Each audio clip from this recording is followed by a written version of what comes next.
Along with the launch of AMD's new Ryzen series of processors, AMD has also launched some new stock coolers. And as many of you guys probably know already by now, AMD is no slouch when it comes to stock coolers and does not skimp out like other manufacturers. So let's take a look at some of these new stock coolers right now.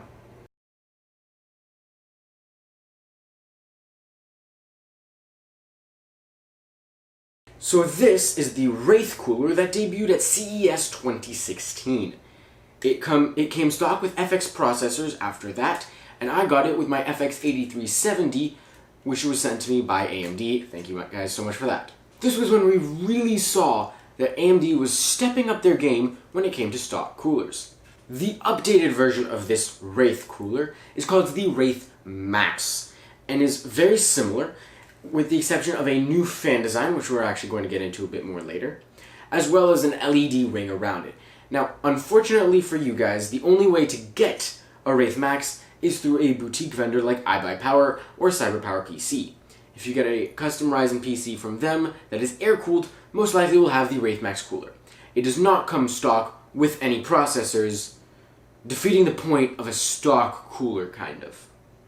But anyways, I unfortunately do not have a Wraith Max for testing because my AMD contact did not have one on hand when I asked for these coolers. But since they don't come stock with any processors anyways, it's not too big of a deal. This is the Wraith Spire. It's the best stock cooler you can get from AMD Ryzen processors right now. There are two versions of this, although performance is identical between the two. If you get the Ryzen 7 X processors, you don't get any stock cooler. If you get the Ryzen 7 1700 non-X, the 65 watt TDP model, you get this here Wraith Spire with an LED ring around it, the same one as in the Wraith Max. If you get a Ryzen 5 series chip, with the exception of the 1600X, so if you get the 1500X and the 1600, you will get this Wraith Spire non-LED. That's the one that I have here today. Now, performance is identical between the two, because the only difference is that LED ring. Now, just so we're clear, these LED rings are RGB, so that's good there.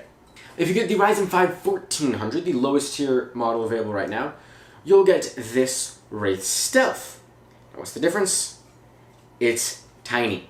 This is the Wraith Spire, this is the Wraith Stealth. The fans are identical, but the heat sinks are much smaller on the Stealth, less than half the height of on the Spire, although they both feature the new fan design. So, comparing these two, the Wraith, the original Wraith, has 7 sort of triangular shaped fins, which I'll show you guys more close-up of in B-roll. The new Wraith coolers, however, have less fins, but they are more elongated and curved, which actually provides more airflow. So in my tests, I'm going to be comparing the Wraith 2016, the Wraith Spire, the Wraith Stealth, and I threw in a Hyper 212 Evo into the mix because, well, I have one and it seems to be the most popular aftermarket cooler. All of these coolers were tested on the Ryzen 7 1700X and the 1700 non-X. So I have a 95 watt and a 65 watt TDP CPU, but I don't have any lower core count CPUs, only 8 cores.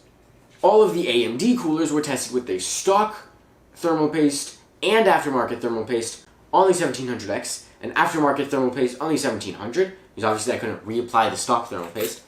Although I found that there was no difference, 1 degree maximum difference between the results, so I decided to just consider it non-tangible. So that's actually good. AMD's stock thermal paste is not just some crappy cheap stuff that they threw on, it's actual decent thermal paste and is comparable to aftermarket thermal paste. Now on to the thermal test results. I used the IDA64's stress test for 10 minutes to capture the load temperature, and I also looked before beginning and after it cooled down for a while to get the idle temperature. I just made sure that those were even. And do note that these Ryzen 7 X models, so in my case the 1700X, does have a 20 degrees Celsius offset in the temperatures displayed, and I am compensating for that. So if I say 64 degrees, IDA64 was really showing 84 degrees. So, on to the results. The Wraith 2016, the full original Wraith, scored 38 degrees and 64 degrees on the 1700X, and 27 and 50 on the 1700. So right off the bat, we can notice that even when we compensate for the 20 degree offset, the lower TDP chip is a lot more efficient and does consume less power and output less heat.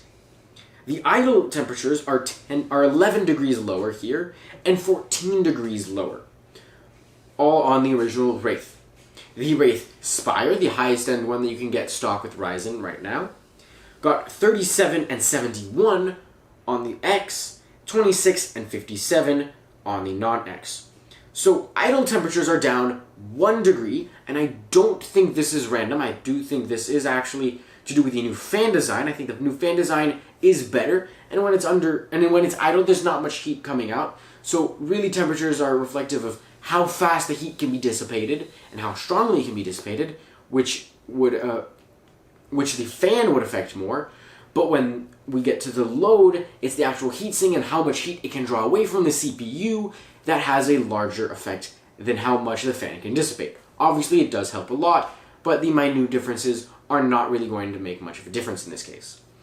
So that's why here we have this 1 degree difference in the idle temperatures, but the load temperatures are significantly higher with 57 and 71. So that's 7 degrees across the board increased temperature when going from the Wraith to the Wraith Spire.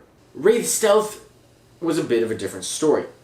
It actually thermothrottled on the 1700X. About 150 megahertz was the lowest I saw it go down, and it was pinned at 74 degrees low. So 40 to 74, as well as 26 to 67. So on the 1700X, the Wraith Stealth actually did not perform quite as well. On idle. Even though it does have that same fan design, the heatsink is just too small to help. On the 1700 non-X, however, it did have the same 26 score as its larger counterpart. On the 1700 non-X, it increased 10 degrees in low temperatures over its larger counterpart, up to 67 degrees. The Hyper 212, just thrown into the mix, had a 39 and 60 degrees idle and load on the X, and 2644 on the 1700. So across the board, the lowest temperatures. So idle on the 1700X, I guess, is within margin of error, or not really.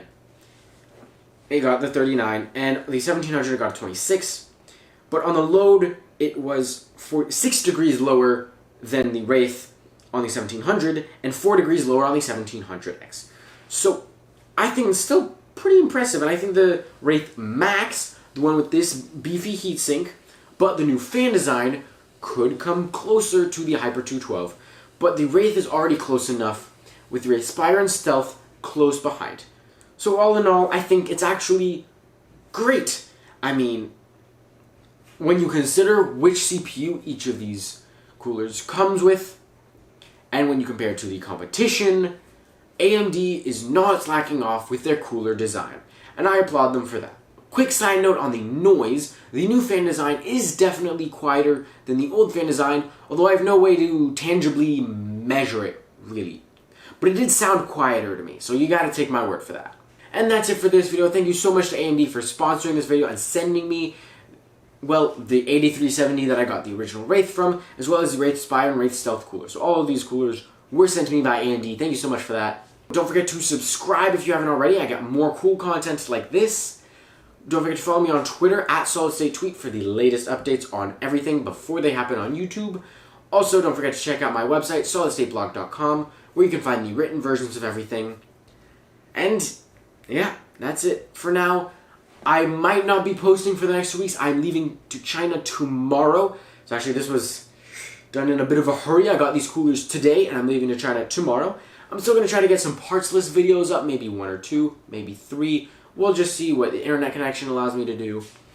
So keep an eye out for those and stay subscribed for those. But just so you guys are aware, if I don't post anything, I am in China. I will be working on some other videos that I will edit later, and some vlogs in China. So keep an eye out for those on both this channel and my other side channel, which is just my name, Pierre Maue. And yeah, that's it for now. I will see you guys in the next one.